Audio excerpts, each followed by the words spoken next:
Right? What about you?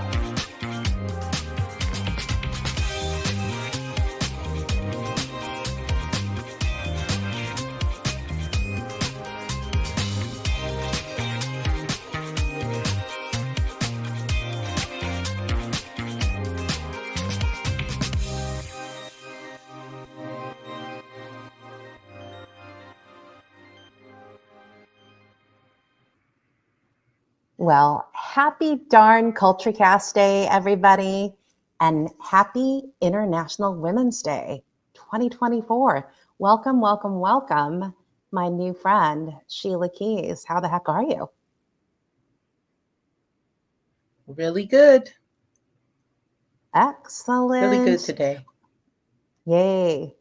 I am super excited that you and I get to spend time together on International Women's Day because you are a badass boss lady. And I can't wait to dive into what you've been focusing on and what your project is. But also, you are a descendant of, you're a famous person, which we can also talk about, who's also a freaking boss lady. And so I've said a little bit in my intro to you in LinkedIn and in advertising this, but I just want to jump in and talk about you, Sheila. I had the chance to meet you a few weeks ago now in Washington, D.C. at a gathering. And I'd love for you to talk about, like, how did you get invited to Washington, D.C. and what was this gathering? And then let's talk about you.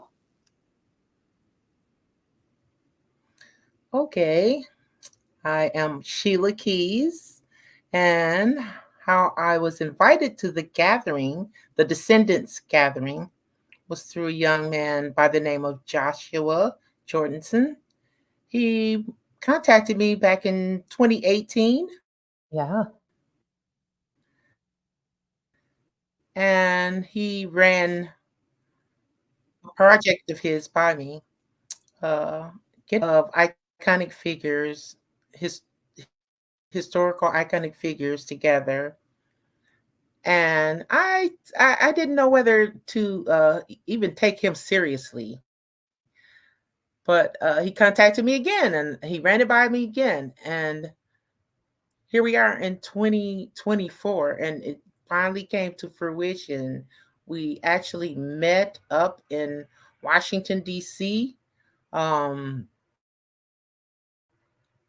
with Harriet Tubman, Descendants, Frederick Douglass, Ida B. Wells. It was, who else was there? Emmett Till. It was Yeah. so many people, and I was so, I was just over the moon. I was like, oh my goodness. It was an electric experience meeting all of them. Um, I never thought it would happen actually, so I was totally surprised when he called and said, "Yes, it's happening. We're going to do this." And I was like, "Oh, okay, I'm there," because I wanted to be a part of it. From 2018 till now, I really have been talking to him off and on. Yeah. So it was quite an enjoyable experience. So that part of the program, meeting everybody in Washington. It was just a 2-day program, but it was packed. It was packed That's right. full of travel. It was amazing to meet all the people that I did connect with there. And you were one of them, Marissa. No, that's right. Well, I think you forgot to mention that who you are a descendant of. You are a descendant of Rosa Parks. Oh, Isn't she yes. And Auntie Rosa? I always think people know that. Yes. Rosa I Parks was my auntie. And love that. I just, forgot to tell people about that. Like Rosa Parks is my aunt.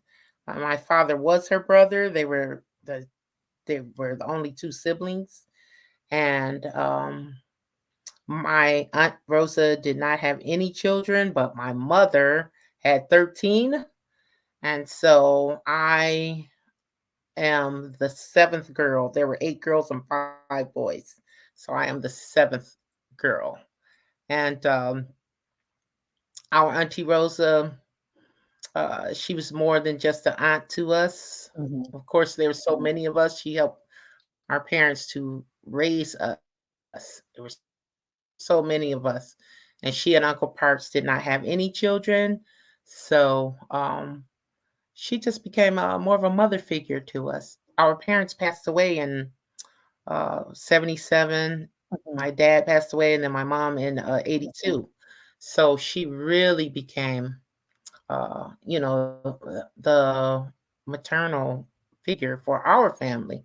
She just Amazing. stepped in and she did everything from us down the aisle till babysitting till it all kinds of things. Whatever a mother did, she did for us. And she was there to listen. You having problems, she was there to listen. She didn't interfere, but she did listen.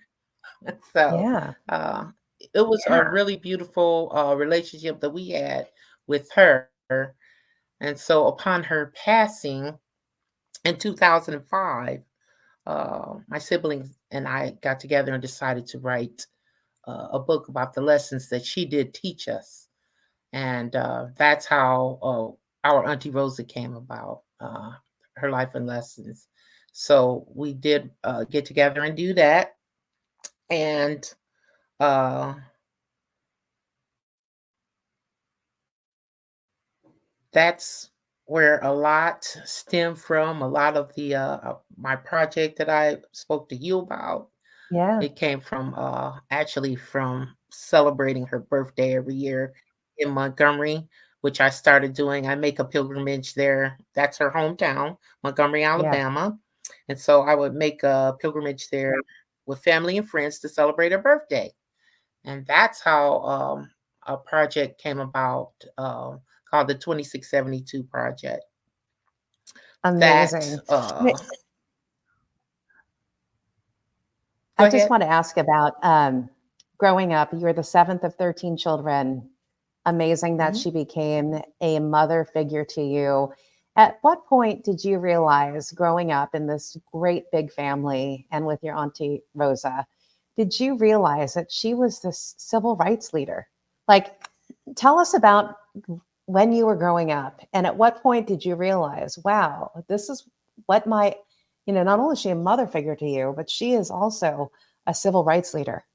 And really, what she did in Montgomery, Alabama, just to not give in, right, and not give up her seat, really started a movement. And so, when Yeah, when did you figure that out? I didn't figure that out till the fourth grade because we just knew her as Auntie Rosa. That's what we called her. Okay. We didn't call her Mother of the Civil Rights Movement, and we didn't see magazines and newspaper articles and things like that about her. We only saw her as our auntie. But in the fourth grade in school, we were reading a book in school, and I remember this, and I saw a picture of her, and I said, "Hey, I know her. That's my aunt." And do you know the other children did not believe me? Did not, because her name was Parks, Yeah. Parks, and my name is Macaulay. But they did not know that her maiden name was Macaulay, and so it was so crazy. I would go home crying, tell my mom, "Hey, Auntie Rosa was in the book, and the kids didn't believe me." And my mother said, "It's okay, it's okay."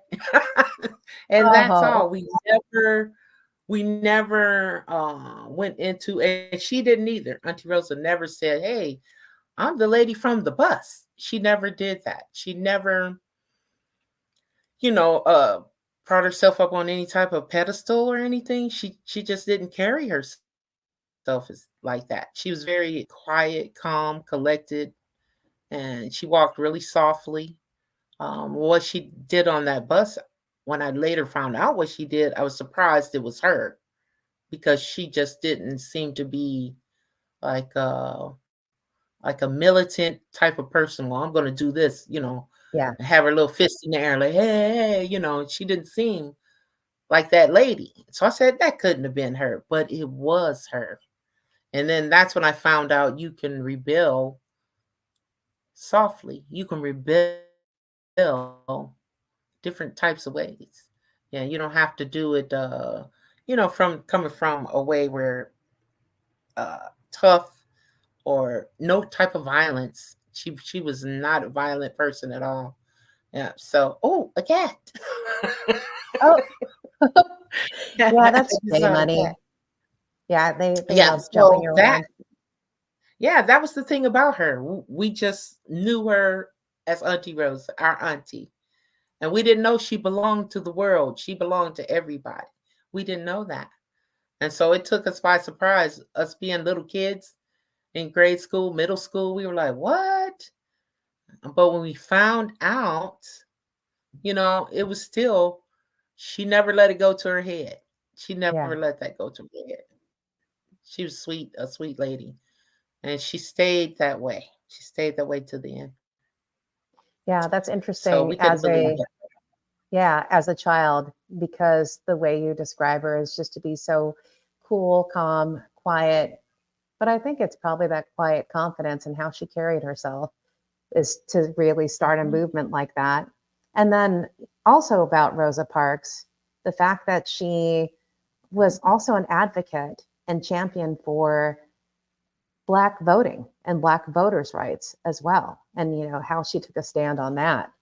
Um, I'm just wondering, like, at what point in your life did you kind of go, okay, I'm now grown up. I see my auntie for who she is, not only this mother figure to me, but this, social figure. At what point in your life did you connect with that? I think it was when I got married. Um, I got married when I was 20 years old, and at that time, um, I believe I had a good understanding as what she had done to change history and where her place was in Mhm. this country. What happened, because I just thought we woke up this way. We woke up and we had all these freedoms. Nobody had to do anything for us to get it. I didn't even understand that people literally died, were Mm. beaten, all kinds of things happened to them so we could have these rights. And so I had to really take a look back at history and see what happened to them so I could have a better understanding and appreciation for where I'm sitting right now. Is because of her and all the people that, they fought for our rights to be right here.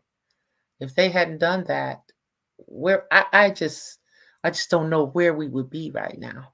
But probably back in the dark ages somewhere. But I'm so pleased that she did this for us and for our children and grandchildren. She did it all, so Yeah. we could have what we have right now. So I didn't find out till, I think, really, really appreciate it till after I was married. I was 20 years old Oh, and thought wow. I knew everything. Thought I knew everything about the world and knew nothing. Well, you knew So something. And I knew something, but it's profound that you say that, Sheila, because I think we've had these conversations when we were all together in Washington, mhm, D.C., and during the visit that we had. So you're right. It was this iconic, historic mhm, meeting mhm, of the descendants of civil rights leaders, including Rosa Parks, Ida B. Wells, Harriet Tubman, Frederick Douglass, Booker T. Washington, MLK, Jesse Jackson, Malcolm X, Emmett mhm. Tills. So you think about all of those families. And then we went all across Washington, D.C., including a visit at the White House and a visit at the US Capitol, where we saw a statue of Auntie Rosa, and at the Smithsonian Museum of African American History and Culture. And I go into that long startup to say, thank God. I mean, you were 20. Some people today don't even know the full history of the United States and the role that these civil rights leaders have played, not only to create equity, I think, for minorities, but also creating human rights. And so I think Mhm. people may even be in their 50s. I'll just say that. And like I still need know. to wake up to what's happening in the world. And I think this gathering, along with the family, has really made me realize, wow, I still have so much to understand and learn, in my learning journey of American history. And so I think it's profound that you say that. Anyway, I was like excited when you said that. But then I want to talk about, all right, so here you are, you're married, you're having your own family, you're living your life. At what point did you say, well, I'm going to do something? Like, what is your cause and what is your calling, which got you to this 2672 project? How did that happen? Well, yeah, because I started elaborating before, but what had happened, I started going to Montgomery, Alabama every year, and I produced a birthday celebration for my aunt because that's her hometown, and she has a museum, Rosa Parks Museum in Montgomery. There at Troy State University. And I would go there. I just ran it by the museum, and they said, we'd love to host you. And so I went one year for the 110th birthday celebration, and I've just come back. I went this past February as well for the 111th, and I'm going back next year as well. But what happened on the 110th uh, was really, really important. The 110th celebration. My sister, my cousins, we were all out at the apartment building where my aunt, uncle, and grandmother lived before they Hmm. moved to the Detroit area. And they asked my sister Susan, that lived in Atlanta, Georgia, to please get up and say a few words. So she said, sure, she would. And she got up to speak. And she just said something that amazed me. She said, now we all know what Rosa Parks did for her community, but what are you willing to do for your community? That's the question. And she seemed to be staring right at me, and I hadn't decided anything to do. And I was like, oh my goodness, what am I going to do? What am I willing to do to make a change? I had to go think about that. And I did. Yeah. I thought for a good 6 months, half of a year. And I just read my book again, the book that my siblings and I had written, Our Auntie Rosa, read that again. I was looking for a path to help other human beings that are, are not doing as well as myself and would need help. And I had to figure out what that was. And it was right in front of me all along. I didn't know. I work at a company, and when I drive home from the company I work for, it's Sam's Club. I'll just say it. I work for them. And then I would see people on the corner with the sign saying, I will work for food. I'm hungry. Please help. Like, well, what the heck? And Yeah. I've seen them all the time. I turn my head, I pass by them, I act like I didn't see them. I said, this is it. This is what I want to do. And so I figured that out. I wanted to help mitigate or prevent homelessness. And I said, well, how do I do that? I had no idea. So I had to figure that out as well. And I thought that I would read my book again, and I did. And I found where my aunt, uncle, and grandmother were forced to leave Montgomery. Hmm. And when they were forced to leave there, they came to Detroit, Michigan, to my father's home, her brother's home. And that house, the address was simply 2672. And so that address gave them hope and refuge from a place that wanted to harm them, but they got a chance to start again. And I thought how that fits in perfectly with what I Yeah. could do to help others start over or prevent something. I could prevent them from becoming homeless. I could help them do something. And so that's how I came up with the idea for 2672. I ran it by some of my friends and a few relatives that we're kindred spirits that thought the same, that that was a great idea. And so that's how I came up with that. And we've been rolling ever since. And it's just picking up little steam because it's actually a good idea. I mean, it's Yeah. like, I was like, there are social, I guess, social entities in place to help homeless people. Hmm. But as you see, the population is growing and growing and growing. So something isn't right. Something in the equation is missing. And I thought that it was economic empowerment. I thought that it was a living wage. And I just said, well, we have to start at ground zero. We have to correct something, we have to know what the problem is. We Right. don't know what the problem is, we doing band-aid after band-aid, and the band-aid keep moving and the sore is still there. So that's not what I wanted to do. I'm trying to start from where the problem is, and that is with economic empowerment and that living wage. If you don't have a living wage, you can't sustain a home, a car, a motorcycle, a moped, a Yeah. skateboard. You can't sustain it.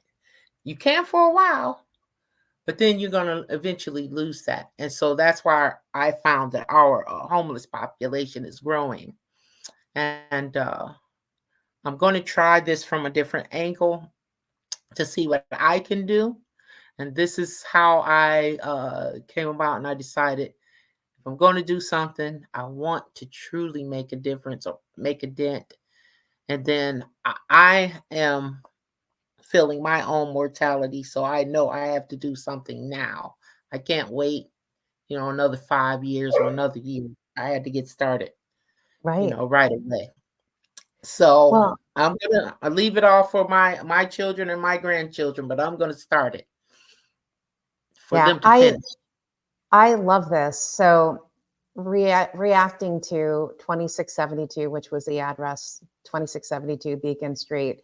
First of Mhm. all, I think it's a cultural thing. I know that when my mom and dad were immigrants to this country, and my mom sponsored every one of her sisters to come here from the Philippines. And when they left their families to come live with us, they would literally live at our house until they were able to get a job, get on their feet, get started.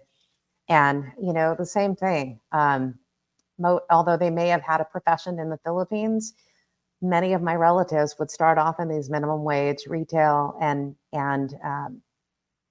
quick quick service fast food jobs.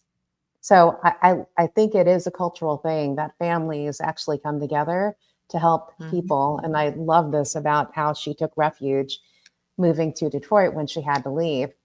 I think the second thing, too, when I hear you talk about the project and economic empowerment, I love this when you and I were talking about this behind the scenes. We'll talk about it now, and how there are so many entities out there who focus on homelessness and helping um, empower people to get off the streets and find a productive way to find shelter.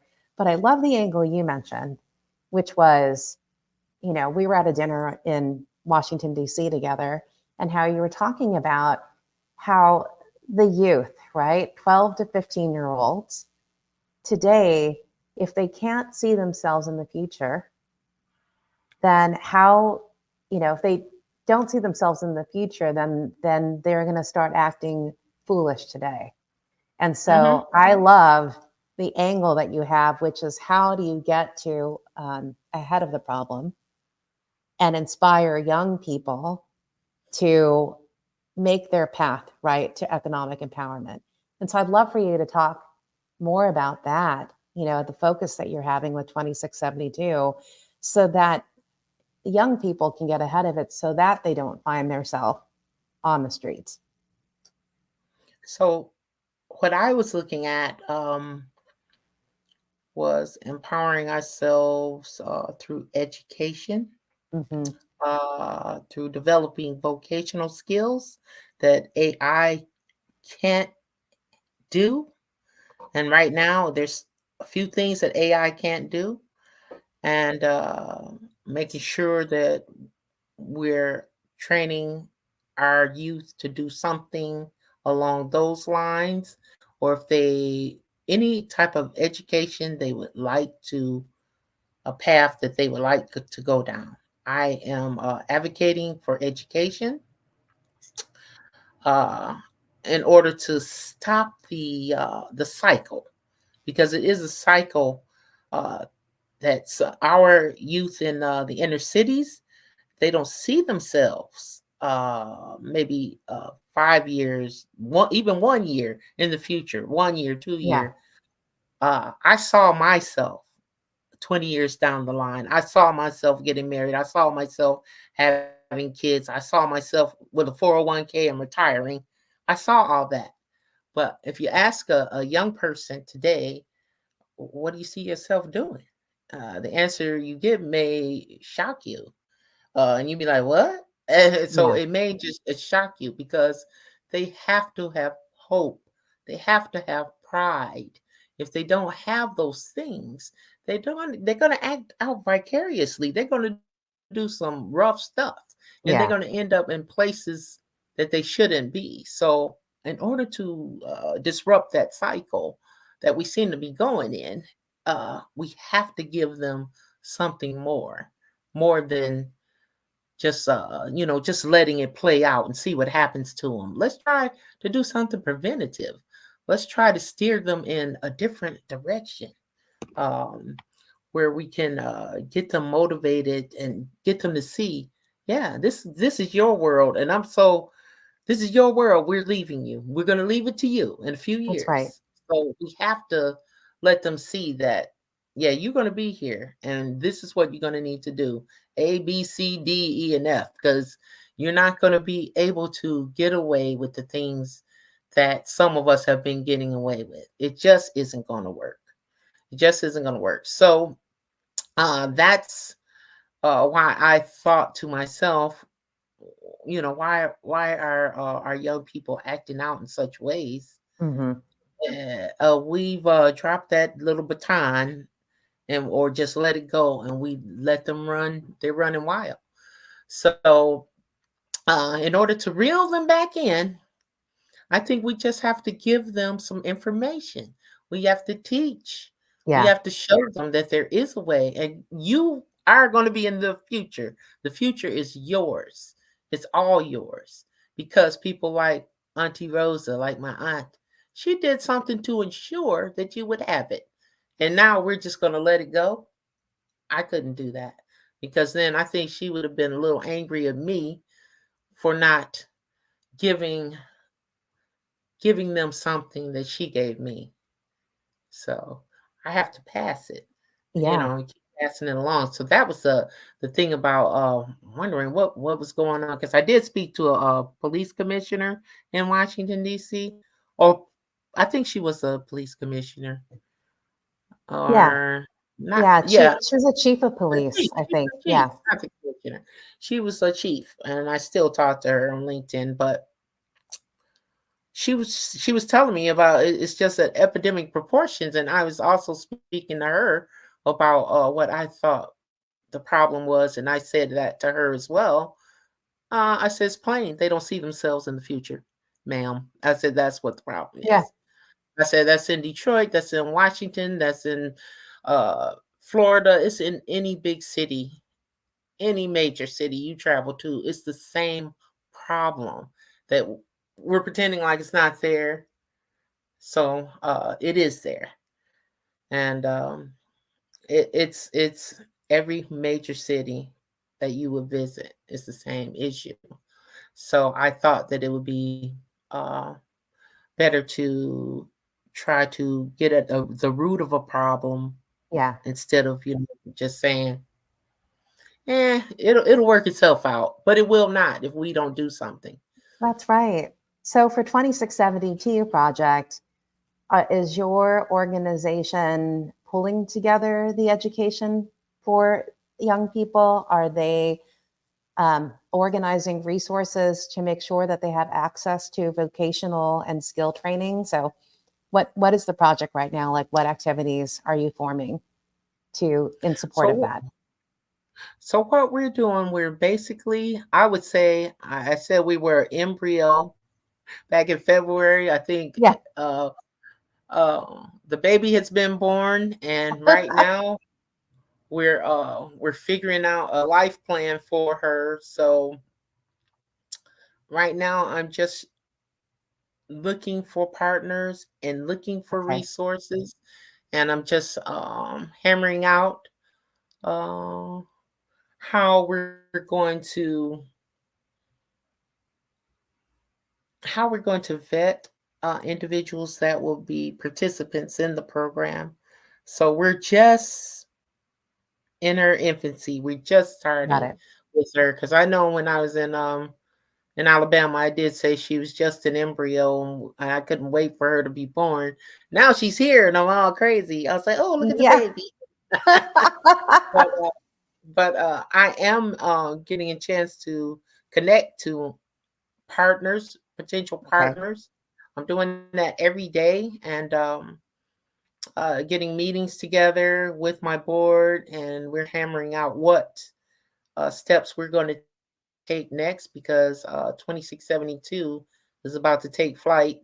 She's growing up quicker than I thought she would, so Love I it. really have to to get on her. She needs That's training. great. Yeah, so So, how can people get involved? So, how can they find the 2672 project? And then, what sort of support or help are you looking for to get this project off the ground and helping the baby grow up? right now I'm going to be looking for volunteers Okay. to help with the project, and you can go to it's the 2672project.org. So I have our website up, and she's live, and I'm so pleased about that. That just happened within the last week. So Amazing. everything is rolling along, and I'm really having to, just move as fast as she's moving. Because if I don't, she's gonna take those training wheels off and leave me. So I gotta keep up with this thing. So that's where you can go and find out about donating or volunteering. For 2672, we are going to need, I would say, about 3 months. 3 months Hmm. into the what is this? This is March, about So, June. We summertime. are gonna be, Yeah. I think, ready to roll, rock and roll. Yep, a little bit more time, but she's going, and it might be before that. That's why I have people going to www. That the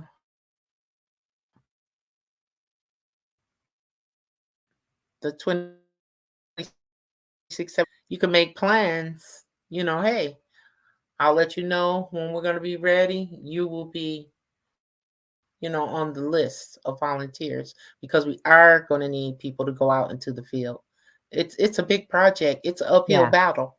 It's not one of those easy things to do. I think that's Totally. why I picked it. It's not easy. And so, but it will be rewarding. It will be because it's the future. If we Yes. don't do it, where will we be? I'm a little fearful about that one. And I don't like to be fearful, but where will our children and grandchildren end up if we don't do something now? So, and this is for everyone in the community, not just for me, because I figured out what I should do. You should sit Yeah. down with a pen and paper and find what you can do to help. And if you want to help 2672, you're welcome aboard and welcome to come aboard and help us because we're Yeah. going to need you. I love it. I love it. You're passing it forward too, or paying it forward, like your cousin Susan, or your sister, who said, here's what Auntie Rosa did for her community. What are you going to do? And I love that challenge. And I love that people can find how they can get involved in 2672 Project by going to 2672project.org is where they can find this and learn more about it, as well as sign Oh, up there you to become a volunteer. Yeah. So I love all of that. So part of my conversations too Since we're Yeah, to learn talking more about. Mhm. about we're talking about cultures where people can thrive, and I think what you're doing with 2672 is ensuring that youth of today can thrive today and into the future. But I also like to have fun with it too. So if I think about culture Mhm. today, like, what are you doing in your free time, Sheila? What are you loving, reading or watching, listening to, eating or wearing, anything pop culture? What are you into? Well, I really do. I like to cook. Um, I like now this is something that I really like to do, and that is to like when you do interior design because I like Yeah. I call it feng shui. I mean, it's just something with interior design. I can almost look at anything and I could reorganize it or I could put it together where it'll be pleasing to the eye. I like doing stuff like that. I do like reading. I like writing. I write a lot of articles. I write poetry. I wrote uh, a book about my great grandfather, Anderson Macaulay. So that is copyrighted. It is not published yet, but I've written that. And so there's lots of things I like to do. I love my glasses. I like clothes. Oh, I like jewelry too. Anything shiny. So it's I love lots of it. things. I just, it's just a feel for things. I like putting together colors, and the clothing. And I also liked what you had on in Washington. I liked your outfits were really cool. So I Oh, like that. I mean, I like to see people put together, with your own style. I have my own style. It's kind of, yeah, I try not to be too granny. I'm a granny. What can I say? But I try not to be look too crazy looking or I like colors though. yeah, you And I put do. it together. I I love love it. I have When so many I pairs of glasses. I just gotta stop it. I think you and I have that in common. I think this whole aesthetic and color and Mhm, dressing to be you versus anybody else. And I remember mhm. when I met you in Washington, D.C., and you had that really bright pink coat on. Get it, Sheila. I see you. Yeah, I loved it. Pretty amazing. Everybody said the lady in pink, follow her. I was like, no, but what could they do? I must have wanted them to follow me. That's why I had on a pink coat. That's So right. that was so funny. That was very fun Well, that was a times. lot of fun. And I'm excited that our next conversations, I'll be also interviewing other descendants who we all got to spend time with in Washington, D.C., to also learn about their projects. And so, aside from 2672project.org, how can people get a hold of you? So to get a hold of me is the best way would be through that Okay. the .org. That would be the best way. The other ways to get a hold of me would be my own personal uh phone number, so I'm not going to give that out. Yeah. But in the On near LinkedIn, future, though, yeah, and LinkedIn, they could LinkedIn, find you you. can always Yeah. find me there. LinkedIn, you can find me on the gram as well, and you can find me on Facebook as well. Might take a little doing on Facebook. I use a strange name, but I'm under a different name. I use my first and middle name on Facebook. So to Okay. find me on Facebook, it would be different. But let me see. I am working to give my baby 2672 her own phone, her own address. She'll have her own place soon. Love it. And I'll put all that on LinkedIn, and then you can find me right through uh, my newest child, 2672. So She'll be right fun. there. That'll be funny. Yeah, so that's where you can find me. Anyway, on Facebook, I am under this name. It's called Sheila Gay, and my mother named me Gaye. That is my middle name, and that's how Okay. you find me on Facebook. But I am on the gram, as I said, and LinkedIn as Love well. it. So yeah, Well, so we you'll find will a lot of articles. We will find you on Facebook under Sheila Gay. We will find you on Instagram and LinkedIn under Sheila Keys. We can Uh-huh. also keep up to speed on 2672project.org. I love Yep, that. she's on there too. Yes, ma'am. Yep. Well, I appreciate it. yeah, I so appreciate you and your time today and for just saying hello and celebrating International Women's Day. I just love chatting with badass women like you. And, you are a reflection of your family. Sounds like you have a pretty amazing family, including, of course, Auntie Rosa.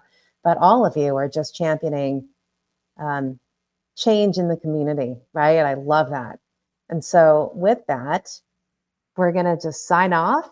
And hopefully, for those of you who are watching live, hopefully you can join us next week. I'm actually meeting with Dr. Marvell Parker, so Oh, Reverend Wheeler Parker's wife, and she is oh, responsible, the executive director for the Emmett Till and Mamie Till Foundation. So we will be chatting then.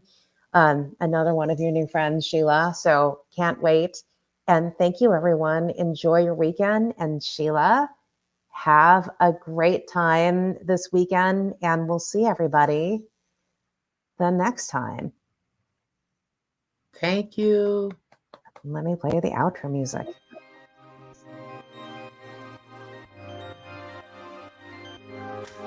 Hey.